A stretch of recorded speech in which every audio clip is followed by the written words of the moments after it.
하늘의 문을 여소서. 이곳을 주목하소서. 주를 향한 노래가 꺼지지 않으니 하늘을 열고 보소서. 이곳에 임재하소서. 주님을 기다립니다. 기도의 향기가 하늘에 닿으니 주여 임재하여 주소서. 이곳에 오셔서 이곳에 앉으소서.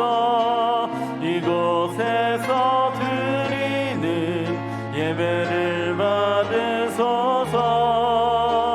주님의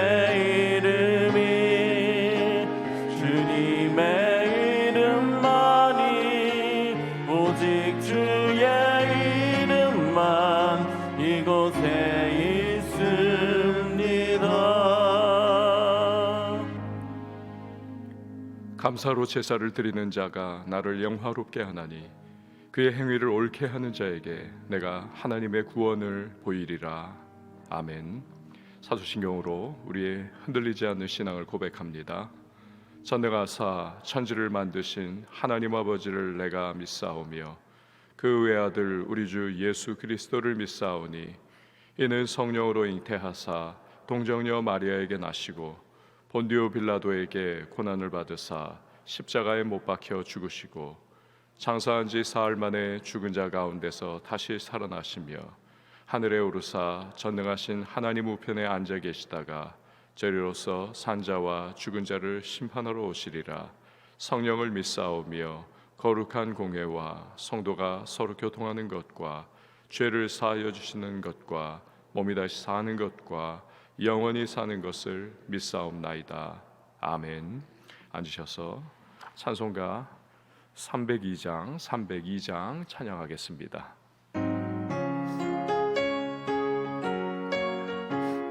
우리 박수로 함께 찬양합니다. 내 주 하나님, 내 주 하나님, 넓고 큰 은혜는 저 큰 바다보다 깊다. 너 곧 다주를 글러 깊은 데로 저 한가운데 가보라. 언덕을 떠나서 장파에 배 띄워 내 주 예수 은혜의 바다로 내 맘껏 쳐가라. 왜 너 인생은 언제나 거기서 저 큰 바다 물결 보고 유민 모르는 깊은 바다 속을 한 번 헤아려 안 보나. 언덕을 떠나서 장파에 배 띄워 내 주 예수 은혜의 바다로 내 맘껏 쳐가라. 많은 사람이 얕은 물가에서 저 큰 바다 가려다가 찰싹거리는 작은 파도 보고 마음 약하여 못 가네. 언덕을 떠나서 장파에 배 띄워 내 주 예수 은혜의 바다로 내 맘껏 쳐가라. 자곡하거라 이제 곡하거라 저 큰 은혜 바다 향해. 자곡 내 노를 저 깊은 데로 가라. 망망한 바다로 언덕을 떠나서 장파에 배 띄워 내 주 예수 뻗쳐가라. 아멘. 이 시간에 보실 하나님의 말씀은 데살로니가전서 2장 10절에서 20절 말씀. 데살로니가전서 2장 10절에서 20절 말씀 우리 한 절씩 교독하도록 하겠습니다. 우리가 너희 믿는 자들을 향하여 어떻게 거룩하고 옳고 흠없이 행하였는지에 대하여 너희가 증인이요 하나님도 그러하시도다. 너희도 아는 바와 같이 우리가 너희 각 사람에게 아버지가 자기 자녀에게 하듯 권면하고 위로하고 경계하노라. 이는 너희를 부르사 자기 나라와 영광에 이르게 하시는 하나님께 합당히 행하게 하려 함이라. 이러므로 우리가 하나님께 끊임없이 감사함은 너희가 우리에게 들은 바 하나님의 말씀을 받을 때 사람의 말로 받지 아니하고 하나님의 말씀으로 받음이니 진실로 그러하도다. 이 말씀이 또한 너희 믿는 자 가운데서 역사하느니라. 형제들아 너희가 그리스도 예수 안에서 유대에 있는 하나님의 교회들을 본받은 자 되었으니 그들이 유대인들에게 고난을 받음과 같이 너희도 너희 동족에게서 동일한 고난을 받았느니라. 유대인은 주 예수와 선지자들을 죽이고 우리를 쫓아내고 하나님을 기쁘시게 하지 아니하고 모든 사람에게 대적이 되어 우리가 이방인에게 말하여 구원받게 함을 그들이 금하여 자기 죄를 항상 채움에 노하심이 끝까지 그들에게 임하였느니라. 형제들아 우리가 잠시 너희를 떠난 것은 얼굴이요 마음은 아니니 너희 얼굴 보기를 열정으로 더욱 힘썼노라. 그러므로 나 바울은 한 번 두 번 너희에게 가고자 하였으나 사탄이 우리를 막았도다. 우리의 소망이나 기쁨이나 자랑의 면류관이 무엇이냐? 그가 강림하실 때 우리 주 예수 앞에 너희가 아니냐? 함께요. 너희는 우리의 영광이요 기쁨이니라. 아멘. 기도하시겠습니다. 드린 예물 1,000번째 서원헌금, 감사헌금, 예배헌금 봉헌합니다. 하나님, 오늘도 이렇게 우리에게 복된 하루를 허락해 주시고 또 기도할 수 있는 은혜를 주심에 감사를 드립니다. 오늘도 우리의 마음을 주님 앞에 모으며 또 하나님의 은혜를 구합니다. 성령께서 이 시간 우리 한 사람 한 사람의 심령 가운데 기름 부어 주시고 충만케 하시고 하루의 모든 인생길 시작할 때 우리 담대함으로 이 하루를 향해 나갈 수 있도록 은혜를 더하여 주시옵소서. 오늘도 기도의 제목을 주 앞에 올려드립니다. 우리의 마음과 심령 가운데에 주 앞에 또한 우리의 모든 생각들 연락되기를 또한 원합니다. 주께서 받아주시고 구하는 것이나 생각하는 것에 넘치는 풍성한 은혜를 허락해 주시되 우리의 모든 삶의 순간순간 그 응답의 아름다운 열매를 맛볼 수 있는 복된 하루가 되게 하여 주옵소서. 있는 곳마다 주님의 형통이 임하는 축복의 통로가 되기를 원합니다. 요셉과 같이 아브라함과 같이 우리의 모든 삶의 자리자리마다 은혜를 더하여 주시고 발로 밟는 곳에 하나님의 복이 임하는 주의 백성들로 살게 하여 주옵소서. 기도하고 간구할 때마다 주님의 영광이 임하는 복된 기도자가 되게 하여 주시옵소서. 오늘 주의 말씀을 상고하며 나갑니다. 성령께서 또 우리의 마음속에 잘 박힌 목과 같이 말씀이 새겨지게 하여 주셔서 말씀을 따라 살아갈 때에 우리의 모든 삶에 하나님 아버지의 능하신 역사가 나타나는 우리 축복의 사람들이 다 되게 하여 주시옵소서. 귀한 예물 주님 앞에 봉헌합니다. 연락하여 주시고 하늘의 신령한 은혜와 땅의 기름진 복을 더하시고 또 거룩한 부자로 더 많이 베풀고 나누고 구제하고 헌신하며 살 수 있도록 주여 역사하여 주시옵소서. 섬기는 반주자에게 복을 주시고 신원신을 강건하게 붙잡아 주시며 오늘도 마음에 품은 기도의 제목이 풍성한 응답으로 임하게 하여 주시옵소서. 이외 모든 시간을 맡겨드리고 예수님의 이름으로 기도합니다. 아멘. 목회를 하면서 가지는 두려움이 있습니다. 그것은 성도님들에게 잘못된 본을 보이면 어쩌나라고 하는 그러한 마음입니다. 말과 행실에서 목회자가 본을 잘못 보이는 것 때문에 실족하고 또 넘어지고 믿음의 길에서 심지어는 이탈하는 그러한 일들이 생기는 것을 가끔 볼 때가 있습니다. 그런 경우 예수님께서 연자맷돌을 목에 걸고 바다에 빠지는 게 낫다 이런 말씀 또 하셨는데 목회직의 위중함을 생각을 해봅니다. 문제는 이 목회자 역시도 인간의 소욕을 다 가지고 있다는 것이 참 어려움이죠. 초월적인 존재, 이게 아니기 때문에 그렇습니다. 언제나 잘못 본을 보일 수 있는 소지가 늘 다분한 것이죠. 목회의 사명이 끝날 때까지 매 순간을 조심조심 그 살얼음판을 걷는 것과 같은 그러한 마음을 가져야 하는데, 이게 결코 만만한 것이 아니지 않습니까? 만약에 네 주님 목회하겠습니다, 이 부르심에 대해서 딱 응답을 할 때에 이후에 있을 이런 부분들까지도 다 알고 있었다면 그런 목회자 참 되겠습니다, 이 말이 꽤나 이게 참 어려웠을 겁니다. 오히려 대답을 못했을 거예요. 마치 나이가 많고 세상 물정 돌아가는 거 너무 잘 알고 보고 들은 게 너무 많아가지고 오히려 그래서 결혼할 엄두를 못 내는 그러한 사람들과 비슷하지 않을까. 결혼도 약간 세상 물정 좀 모를 때 그냥 사랑에 푹 빠져가지고 그냥 겁없이 그냥 그때 하는 것이지, 너무나 그냥 모든 걸 다 한다. 결혼 참 어렵지 않습니까? 목회도 어떤 부분에서는 그냥 불 붙었을 때에 앞뒤 가리지 않고 부르심에 그냥 순종해서 나가는 것, 그런 거죠. 설교자의 황태자 스펄전 목사님이 목회자 되고 싶습니다 하는 사람들에게 일단은 늘 말렸습니다. 절대로 하지 말아라. 그 말을 듣고 중도에 포기하는 사람은 안 하는 게 사실은 좋습니다. 원래 뭐 앞으로 다가올 불시험들을 그 말 몇 마디에 넘어질 사람들이라면 견딜 수 없겠죠.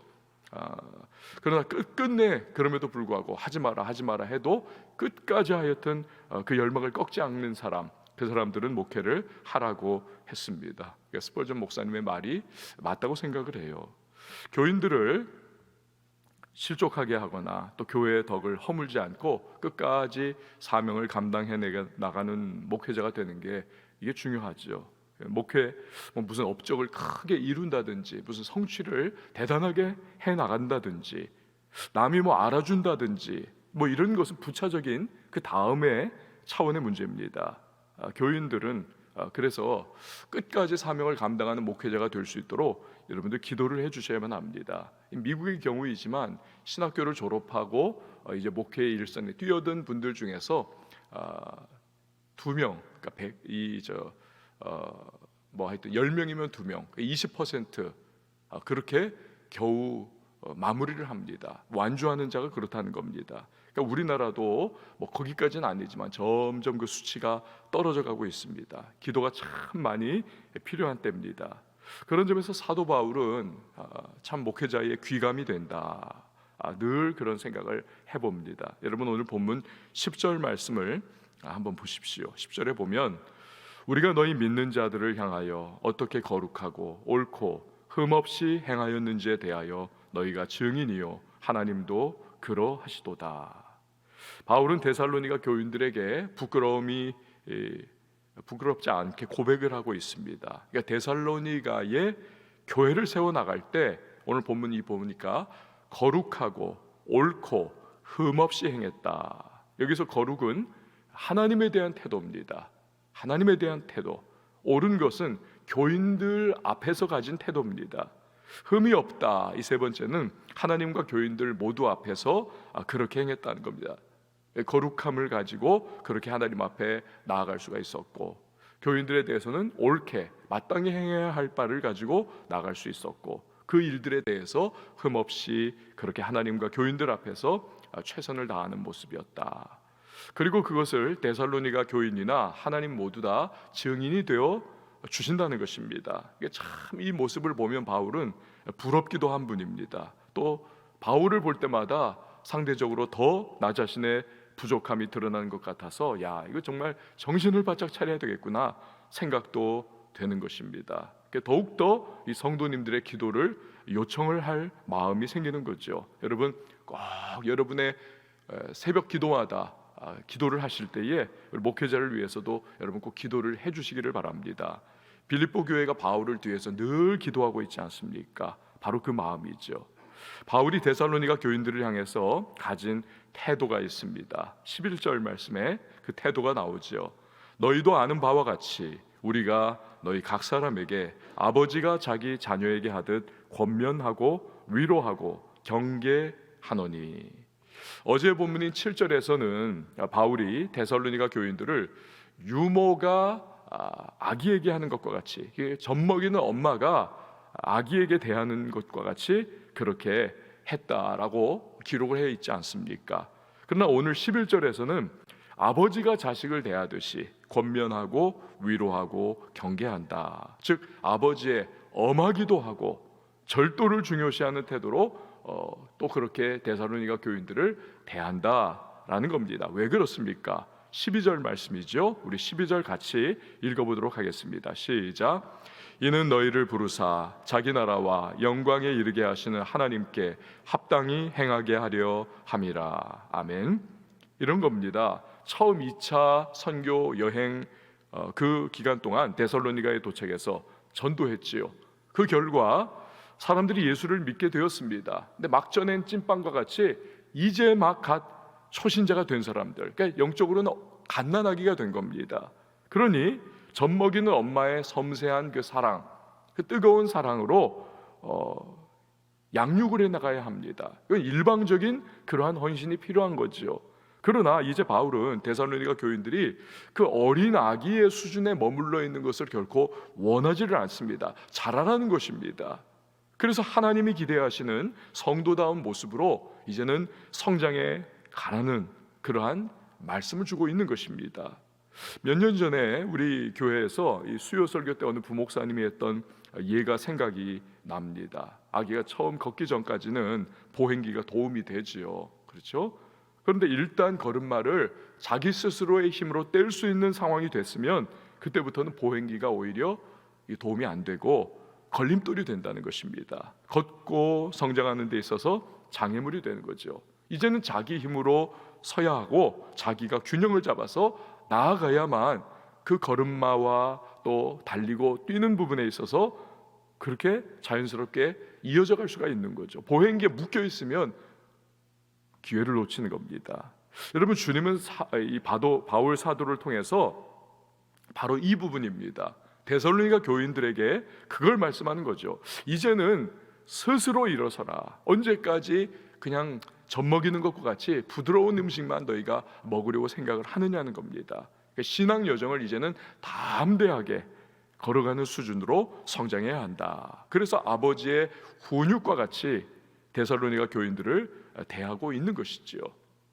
신앙에 있어서는 좋은 게 아니지 않습니까? 그러니까 분명한 기준을 가지고 있어야만 하는 것입니다. 신앙생활이 1년짜리, 2년짜리 정도 그 정도 된다면 사실은 기준이 명확하지 않아도 될 것입니다. 그러나 신앙생활은 말 그대로 생활이죠. 생활. 이게 수십 년짜리인 겁니다. 그렇기 때문에 분명한 기준이 있어야 바르게 갈 수가 있는 거죠. 우리가 집 앞에 있는 편의점을 간다. 눈 가리고도 그냥 벽 더듬으면서 얼마든지 갈 수 있을 겁니다. 여기 이렇게 어느 정도 가면 이제 왼쪽으로 꺾어지고 그 느낌으로 가면 되는 거죠.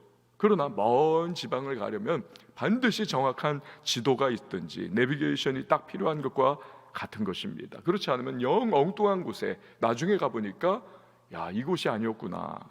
그렇기 때문에 이 평생 해야 하는 신앙생활, 그 영향력이 또한 영원까지 미치는 우리의 신앙생활은 확실한 기준이 필요한 겁니다. 바로 하나님의 말씀인 것이지요. 하나님의 말씀. 바울은 이 하나님의 말씀을 이 아버지의 확고하고 때로는 근엄한 훈육의 모습으로 데살로니가 교인들에게 가르치고 있는 것입니다. 말씀이 중요한 겁니다. 그런데 이 목회자가 제대로 가르치고 기준을 세워주는 이것도 중요하지만 동시에 이 교인들 그 마음의 태도, 그 말씀을 받는 자세, 이것도 굉장히 중요하다는 것입니다. 오늘 13절 말씀이 바로 그것이죠. 13절을 보십시오. 이러므로 우리가 하나님께 끊임없이 감사함은 너희가 우리에게 들은 바 하나님의 말씀을 받을 때에 사람의 말로 받지 아니하고 하나님의 말씀으로 받음이니 진실로 그러하도다. 이 말씀이 또한 너희 믿는 자 가운데에서 역사하느니라.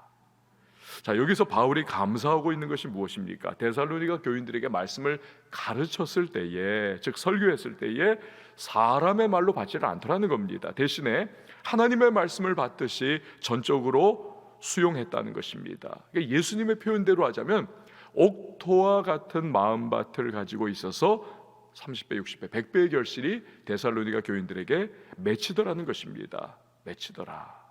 진실로 그러하도다. 이 말씀이 또한 너희 믿는 자 가운데서 역사하느니라. 이게 바로 말씀이 열매를 맺었다는 거죠. 그 다음 절이었죠. 진실로 그러하도다. 이 말씀이 또한 너희 믿는 자 가운데서 역사하느니라. 그 말씀을 전하는 목회자도 문법적으로, 역사적으로, 신학적으로 잘 말씀을 분별을 해내면서 연구를 하고 잘 최선 다해 준비하고 말씀 전하는 노력이 필요하죠. 그 말씀 안에 담겨 있는 하나님 아버지의 마음을 그대로 최대한 의도를 희석시키거나 왜곡하는 일 없이 정확하게 전달을 해야 하는 노력이 필요합니다. 동시에 말씀을 듣는 성도 역시도 칼빈이 말했듯이 그 설교가 하나님의 의도와 메시지를 정확하게 담고 있다면 그 설교는 하나님의 말씀이다. 이 태도로 말씀을 받는 것이 굉장히 중요한 겁니다. 마음밭이 너무나 중요합니다. 그래서 일단은 사모하는 마음을 가져야 하는 것이죠. 오늘은 주님이 나에게 어떤 말씀을 나에게 주실까? 내게 어떻게 주님이 말씀하실까? 이 기대하는 마음을 가져야만 하는 겁니다. 그리고 말씀 앞에서 나의 자아와 고집을 꺾는 이 연습이 필요한 것이죠. 아무리 들어도 내 고집과 자아가 그냥 병풍처럼 둘러치고 있어가지고 말씀이 뚫고 들어가지 못하는 경우가 참 많은 것이죠. 이게 바로 돌짝밭과 같은 마음이겠죠.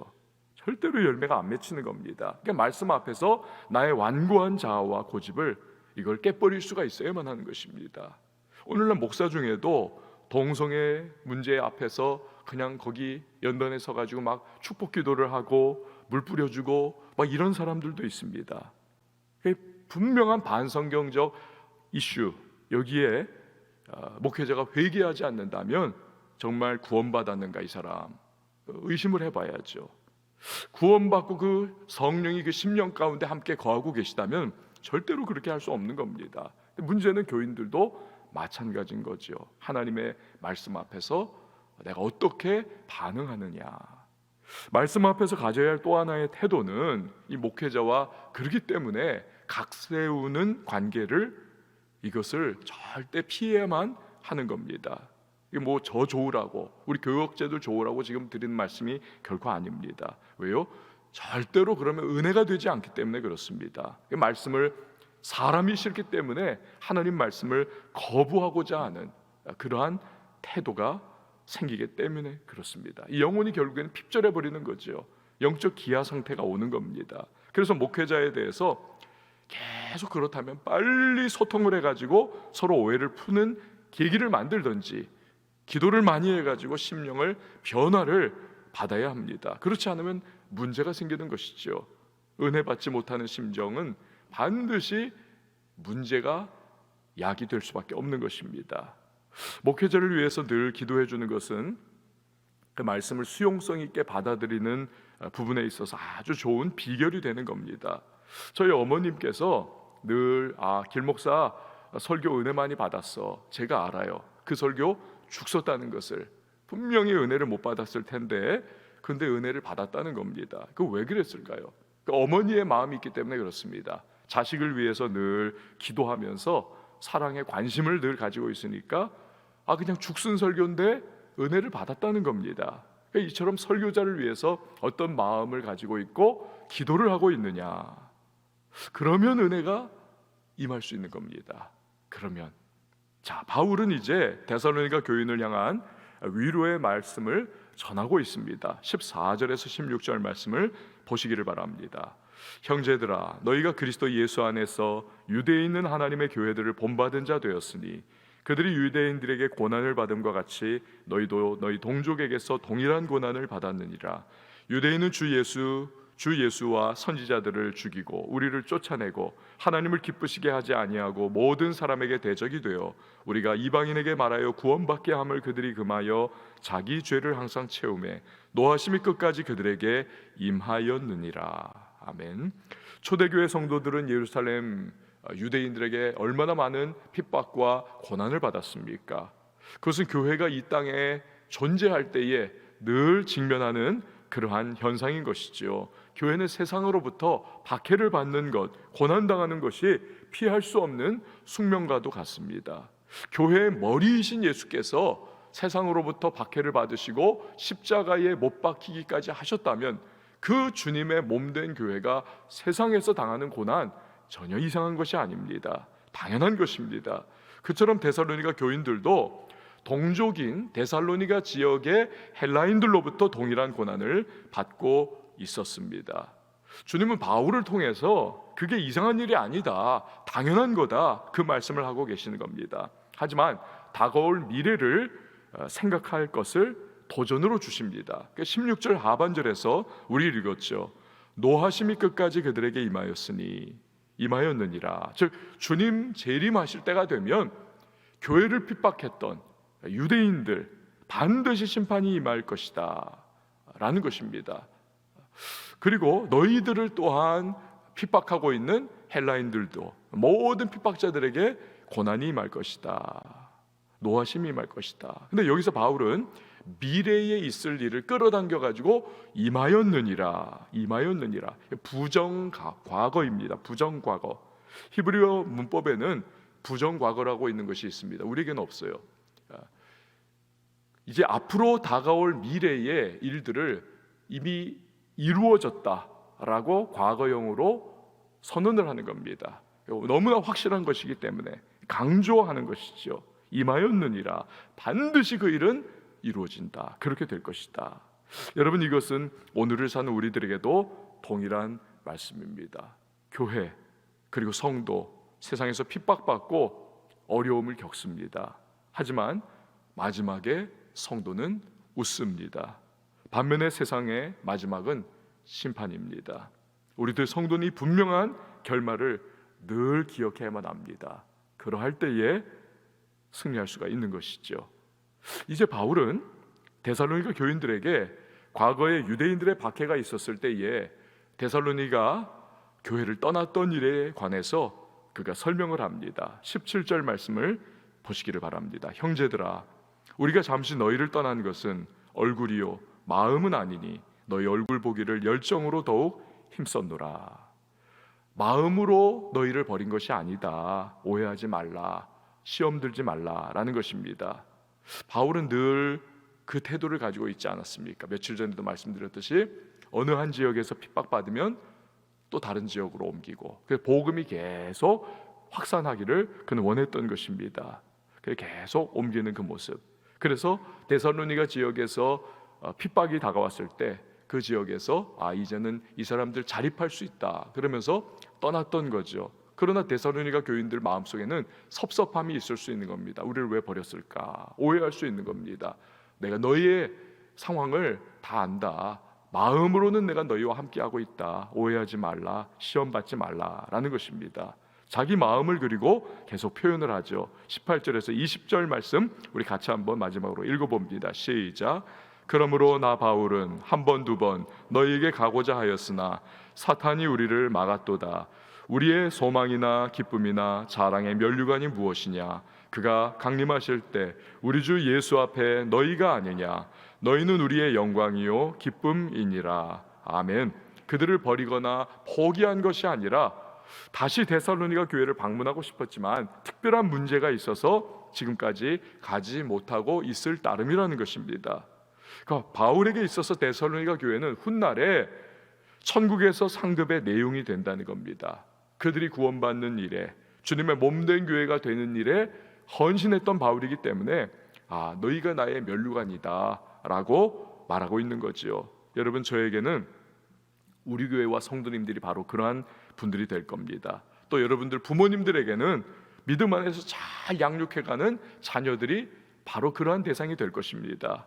오늘 우리에게 새로운 하루가 임했습니다. 오늘도 말씀을 우리의 분명한 기준으로 삼고 살아갈 수 있기를 바랍니다. 그래야 좌로나 우로나 치우치지 않고 우리 믿음의 정로로 신앙 생활 끝까지 잘 감당할 수 있을 것입니다. 말씀에 대한 바른 태도를 우리가 또한 가져야만 하겠습니다. 이를 위해 기도해 주십시오. 또 목회자는 성도에게, 성도는 자녀들에게 마땅한 본이 되는 그러한 삶의 모습 통해서 귀한 믿음의 전성이 우리 이어져 나갈 수 있기를 주님의 이름으로 축복을 드립니다. 우리 시간에 함께 찬양하시고 기도하도록 하겠습니다. 전능하신 나의 주 하나님은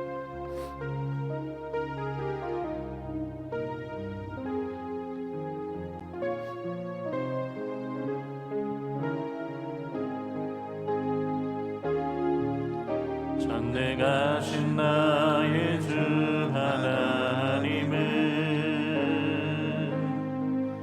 능치 못하실 일 전혀 없네. 우리의 모든 간구도 우리의 모든 생각도 우리의 모든 꿈과 모든 소망도 신실하신 나의 주 하나님은 우리의 모든 괴로움 바꿀 수 있네. 불가능한 일 행하시고 죽은 자를 일으키시니 그를 이길 자 아무도 없네. 주의 말씀 의지하여 깊은 곳에 금을 던져 오늘 그가 놀라운 일을 이루시는 것 보라. 주의 말씀 의지하여 믿음으로 금을 던져 믿는 자에게 능치 주의 말씀 못함없네. 주의 말씀 의지하여 깊은 곳에 금을 던져 오늘 그가 놀라운 일을 이루시는 것 보라. 주의 말씀 의지하여 믿음으로 금을 던져 믿는 자에게 능치 못함 없네. 여러분 이 시간에 기도하며 나갈 때에 주님 말씀을 분명한 신앙생활의 기준 삼아 좌로나 우로나 치우치지 않고 믿음의 정로를 걸어가는 자, 끝까지 잘 달려가는 자 되게 하여 주옵소서. 또한 우리의 자녀들에게 부모로서 아름다운 신앙의 본이 될 수 있도록 하나님 은혜를 베풀어 달라고, 귀한 믿음의 전승을 이어갈 수 있도록 주여 함께 해달라고 여러분 기도하시길 바랍니다. 또 말씀을 전하는 목회자를 위해서 기도해 주시고 주님께서 우리 온 교회 가운데 하나님의 성령으로 충만하게 하시고 우리 각자에게 그 기름 부으심으로 충만케 해달라고, 거룩한 영향력을 끼칠 수 있는 하나님의 사람들로 살 수 있도록, 교회로 나갈 수 있도록 은혜를 베풀어 달라고 기도하시고요. 가지고 나온 기도의 제목 간구의 소망 위하여 기도할 때에 먼 곳에 나가 주의 복음 증거한 우리 선교사님들을 위해서 기도해 주시고 나라와 민족을 위해서 기도해 주시기 바랍니다. 이 시간 우리 다 같이 한번 두 손 높이 들고 우리 주님의 이름 세 번 외치고 기도합니다.